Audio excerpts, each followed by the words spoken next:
बिस्मिल्लाहिर्रहमानिर्रहीम। अज़ीज़ तलबा व तालिबात, अस्सलामु अलैकुम। हमने कल के लेक्चर में 4 अशआर की तशरीह पढ़ी थी। आज 5वें शेर की तशरीह है। तवज्जो कीजिए किताब पर। 5वां शेर खोलिए। वही है कायनात और उसकी मखलूक़ात का खालिक, नबातात व जमादात और हैवानात का खालिक। तो लीजिए, आपको बताया था कि पहला अमल मुश्किल अल्फाज को समझना है। कायनात, दुनिया, मखलूक़ात, तमाम अल्लाह की तख्लीक़ात, खालिक, तख्लीक करने वाला, पैदा करने वाला, बनाने वाला अल्लाह ताला का सिफाती नाम है। नबातात, पौधे, जड़ी बूटियां, दरख्त सब नबातात में आते हैं। जमादात, पहाड़ के हिस्से और मादनियात और बेजान अशिया तमाम जमादात में आते हैं। हैवानात, हैवान की जमा है, इसमें तमाम जानवर, परिंदे और आबी मखलूक़ात सब शामिल हो जाती हैं। तो लीजिए, मुश्किल अल्फाज के मानी आपके सामने आ चुके।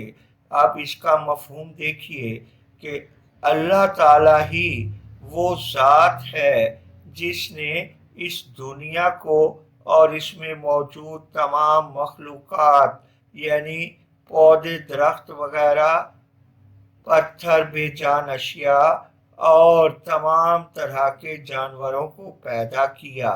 आइए अब इसी बात की वजाहत हमें इसकी तशरीह दे देगी कि हफीज जालंधरी अपनी नज़्म हमद में अल्लाह ताला की शान बयान करते हुए कहते हैं कि अल्लाह ताला वो ज़ात है जो अज़ल से है और ताबा अबद हमेशा रहेगा, हमेशा से है और हमेशा रहेगा। उसी ने कुन कहकर तमाम कायनात को तख्लीक किया और जिस मखलूक को जैसा चाहता गया वैसा बनाता चला गया और अपनी ही पसंद के मुताबिक उसने तमाम मखलूक़ात तख्लीक कर दी। और ये उसका कमाल खलकत है, खल्क करने की उसी की खूबी है। ये उसी की तख्लीक का कमाल है कि कहीं हमें पौधे दिखाई देते हैं, दरख्त दिखाई देते हैं, जड़ी बूटियां दिखाई देती हैं, इसी तरह पत्थर, पहाड़, मादनियात और बेजान अशिया दिखाई देती हैं और तरह तरह के जानवर, परिंदे, आबी मखलूक सब के सब तख्लीक करने वाला, बनाने वाला अल्लाह ताला है।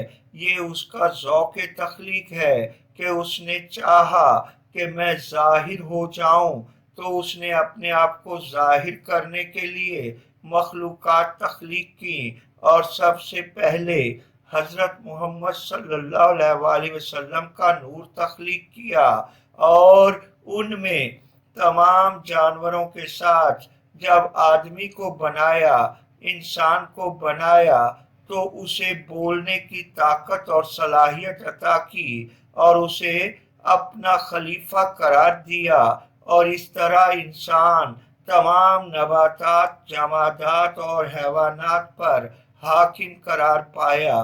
तो ये सब अल्लाह ताला की कमाल अज़मत का सबूत है और हर चीज़ अल्लाह ताला की शान बयान करती हुई दिखाई देती है और हम जिस चीज़ पर नज़र दौड़ाते हैं वही अल्लाह ताला की तौसीफ करती हुई नज़र आती है।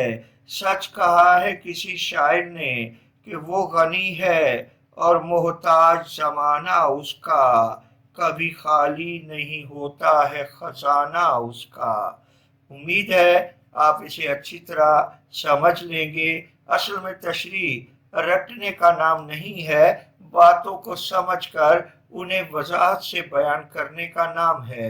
इसलिए हर बच्चा अपने जहन के मुताबिक जब वजाहत करता है तो दूसरे से कदरे मुख्तलिफ हो जाती है। اور اسی تشریح کو حقیقی تشریح مانا جاتا ہے۔ اگلا شعر دیکھیے، وہی خالق ہے دل کا اور دل کے نیک ارادوں کا، وہی مالک ہمارا اور ہمارے باپ دادوں کا۔ خالق بنانے والا، تخلیق کرنے والا اللہ تعالیٰ کا صفاتی نام ہے۔ دل سے مراد وہ عضو بھی ہے جو ہمارے جسم میں دھڑکتا ہے اور خون رواں کرتا ہے، اور دل سے مراد ارادے اور چاہت بھی ہے۔ خواہش کے لیے بھی لفظ دل استعمال ہوتا ہے، اور دل میں جو سوچیں پیدا ہوتی ہیں انہیں ارادے کہا جاتا ہے، اور اگر وہ اچھے ارادے ہوں تو انہیں نیک ارادے کہا جاتا ہے۔ تو نیک ارادوں سے مراد اچھی خواہشات ہو گئیں، اور مالک ملکیت رکھنے والا، جس کی مملوک ہو۔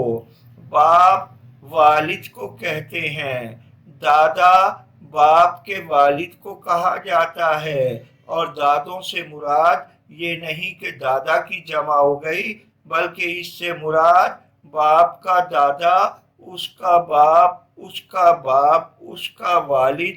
تو اس طرح دادوں یا اجداد جد کی جمع کی جاتی ہے۔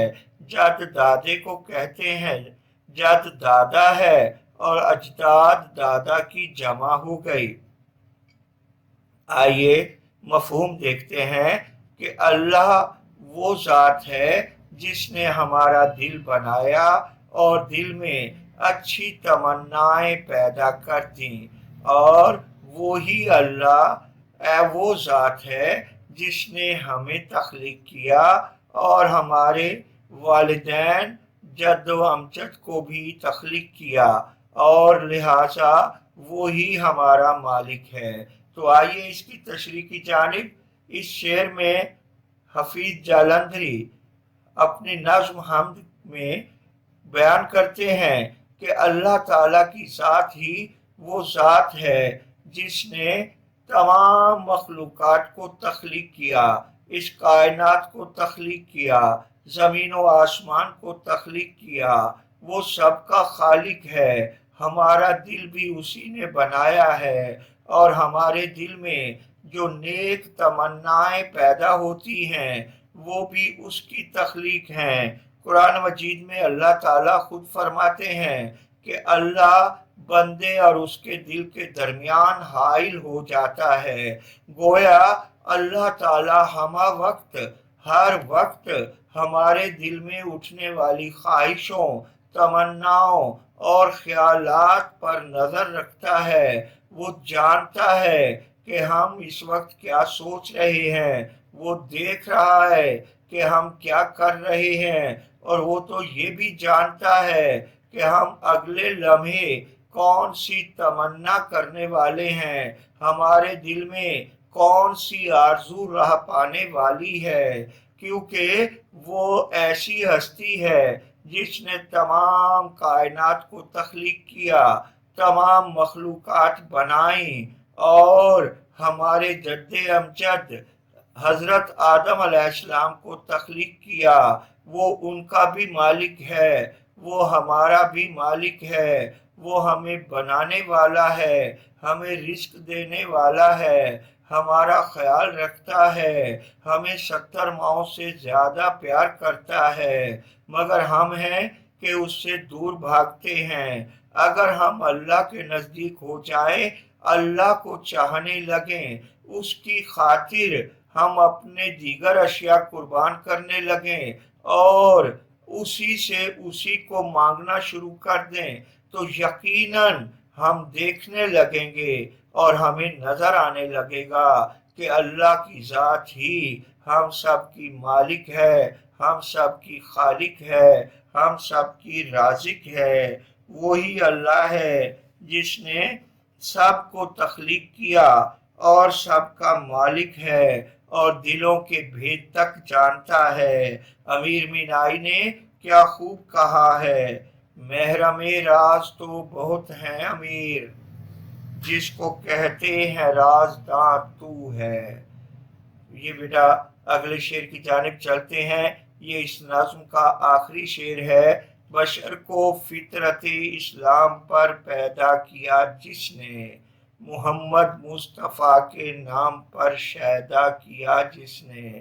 بشر، آدمی، انسان، فطرت، حقیقی مزاج، اسلام، مذہب اسلام کا نام بھی ہے اور اس کا مطلب سلامتی چاہنا بھی ہے۔ فطرت اسلام، مذہب اسلام کا مزاج، سب کے لیے سلامتی کی خواہش، پیدا کیا، تخلیق کیا۔ محمد مصطفیٰ، حضرت محمد صلی اللہ علیہ وآلہ وسلم کا نام محمد، جس کا لفظی مطلب ہے تعریف کیا گیا۔ مصطفیٰ ان کا اعزازی نام ہے جس کا مطلب ہے چنا ہوا، اور ان کے نام پر شیدا کیا، شیدا فریفتہ، جان قربان کرنے والا، صدقے جانے والا۔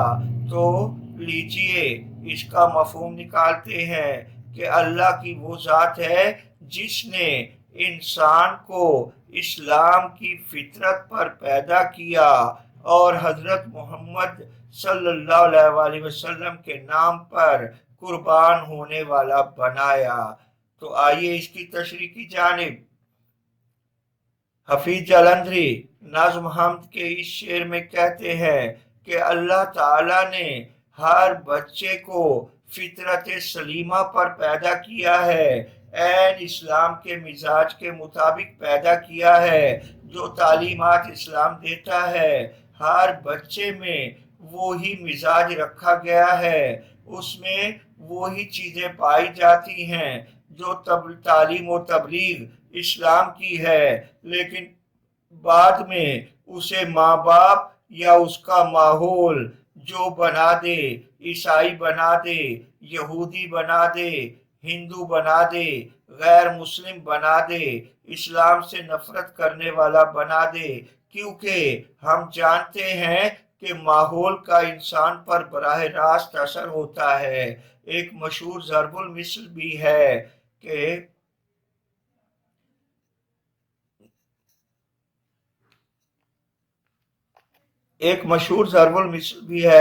تخم تاثیر، صحبت کا اثر، تو یقیناً صحبت کا اثر، ماحول کا اثر انسان کو ایسے بنا دیتا ہے جیسے اس کے بیج میں ہی یہی تاثیر رکھی گئی تھی، حالانکہ ایسا نہیں ہے۔ حقیقت یہ ہے کہ انسان کا بچہ جب پیدا ہوتا ہے وہ بالکل اسلام کے مزاج کے مطابق ہوتا ہے۔ یہی وجہ ہے کہ بہت سے لوگ جو بت پرست تھے، آپس میں لڑنے والے تھے، بات بات پر تلوار نکالتے تھے، شراب، جوا، بت پانسے ان کے خون میں رچے ہوئے تھے، لیکن جب نبی پاک نے تبلیغ شروع کی تو مشکلات کے باوجود وہ لوگ جن پر ماحول کا اثر اس قدر شدید نہیں تھا، جلد از جلد اسلام قبول کرتے چلے گئے اور حضرت محمد مصطفیٰ صلی اللہ علیہ وآلہ وسلم کے پیغام کو آگے لے کر بڑھنے لگے اور ان پر کسی قسم کی آنچ نہ آنے دیتے تھے۔ ضرورت پڑنے پر ان کے لیے جان قربان کرنے کو تیار دکھائی دیتے تھے۔ عملی مراحل سے گزر جانا بھی ان کے لیے کوئی دشوار نہیں تھا۔ کئی صحابہ آپ صلی اللہ علیہ وآلہ وسلم کے عشق میں جان قربان کر گئے، جہاد میں اللہ کے سپرد ہوئے، اور اس طرح تمام حقائق آپ صلی اللہ علیہ وآلہ وسلم کی تعلیمات سے اخذ ہوتے گئے، اور ہم دیکھ سکتے ہیں کہ وہی تعلیمات جو ہیں ان کا مکمل عکس نئے پیدا ہونے والے بچے میں موجود ہوتا ہے، بعد میں اسے ماحول بگاڑ دیتا ہے۔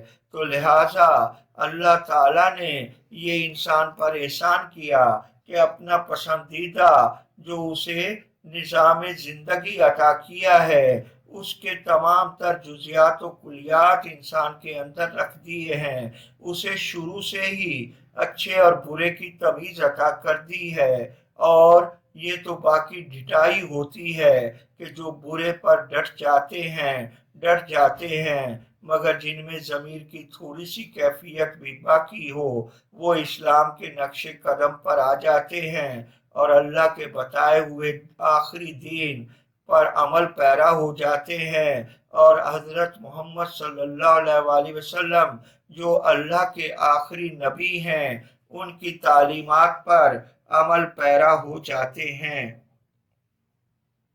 गोया हकीकत यही है कि आप सल्लल्लाहु अलैहि वसल्लम पर दीन लाए बगैर अल्लाह के दीन पर कोई अमल पैरा नहीं हो सकता। उन पर ईमान लाए बगैर अल्लाह पर ईमान मुकम्मल नहीं होता। शायर ने क्या खूब कहा है, कामिल नहीं किसी का भी ईमान तेरे बगैर, है रहमत खुदा भी गुरेज़ां तेरे बगैर। तो लो बच्चों, आज की आपकी नज़्म मुकम्मल हुई। अब हम चलते हैं मश्क की जानिब। मश्क का पहला सवाल देखिए, अल्लाह ताला ने ये कायनात कौन सा एक लफ्ज कहकर बनाई? तो पहले शेर में आइए, उसी ने एक हरफे कुन से पैदा कर दिया आलम। तो गोया इसका जवाब बना कि अल्लाह ताला ने ये कायनात एक लफ्ज कुन कहकर तख्लीक कर दी। और दूसरा सवाल देखिए, अल्लाह ताला ने इंसान को किन नेमतों से नवाजा है?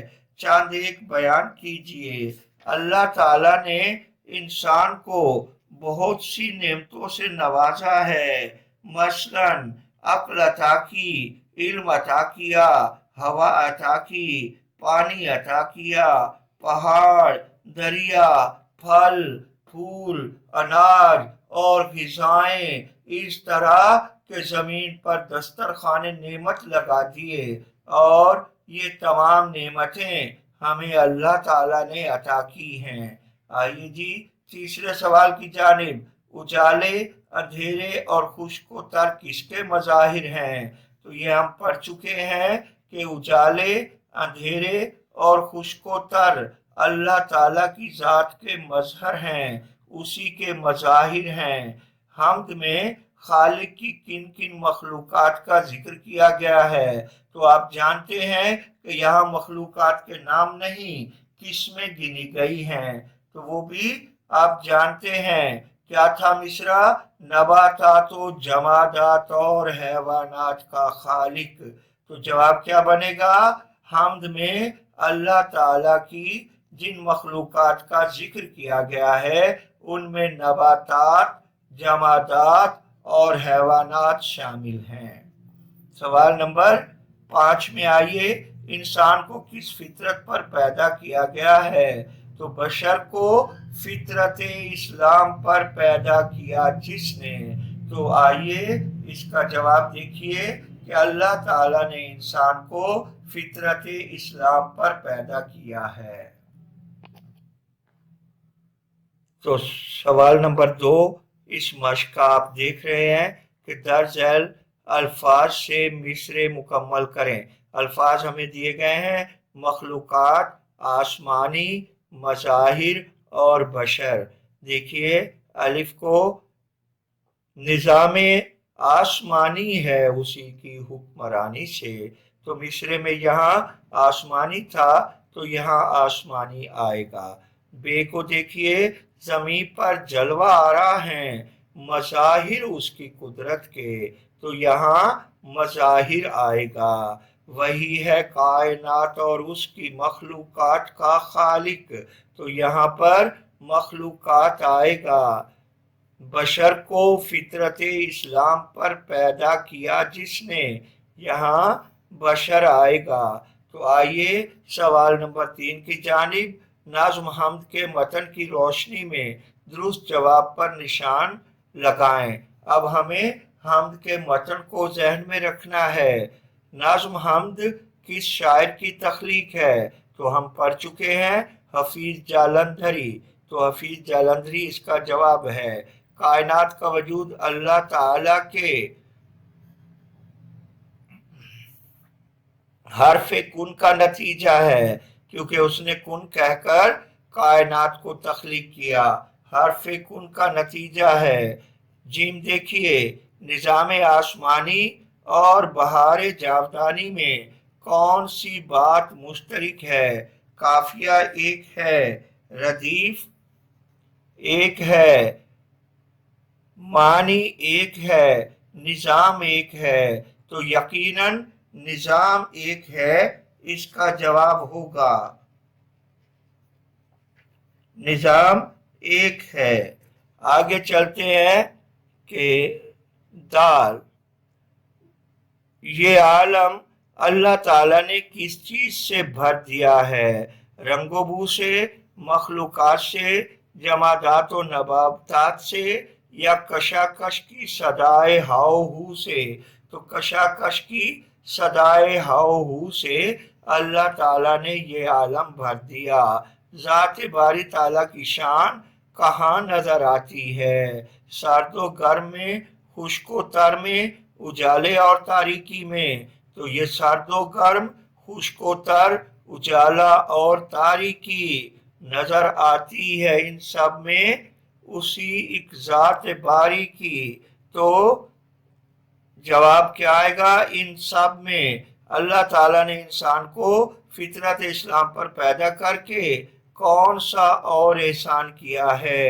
रिस्क दिया, सेहत और तंदुरुस्ती दी, इसमें मोहम्मद सल्लल्लाहु अलैहि वसल्लम का शायदा किया, अक्ल शऊर की दौलत दी।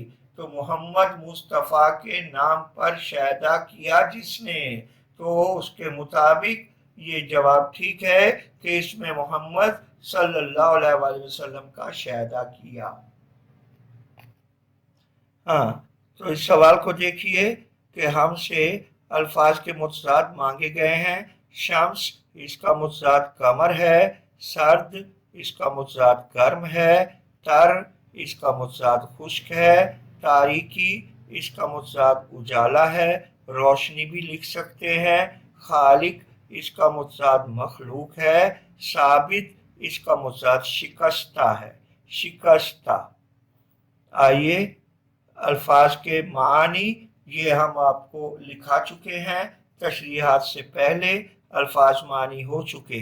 हम के मुताबिक अल्फाज को तरतीब देकर मिसरे बनाने हैं। ये आप मिसरे किताब में नज़्म में से देख सकते हैं क्योंकि ये इम्तिहान में नहीं आने के। इसी तरह आपकी सबक में 9th में खुलासा था नज़्म का, मगर 10वीं जमात में नज़्म का खुलासा भी नहीं होता। इतना तैयार कीजिए, ये आपके नए इम्तिहानी सिलेबस के मुताबिक मुकम्मल हम्द की तैयारी हो चुकी। मुझे यकीन है कि आप बेहतर तैयारी करके बेहतर नताइज हासिल करेंगे, अपना, अपने वालिदैन का और अपने तालीमी इदारे का सर बुलंद करेंगे। अल्लाह हाफिज।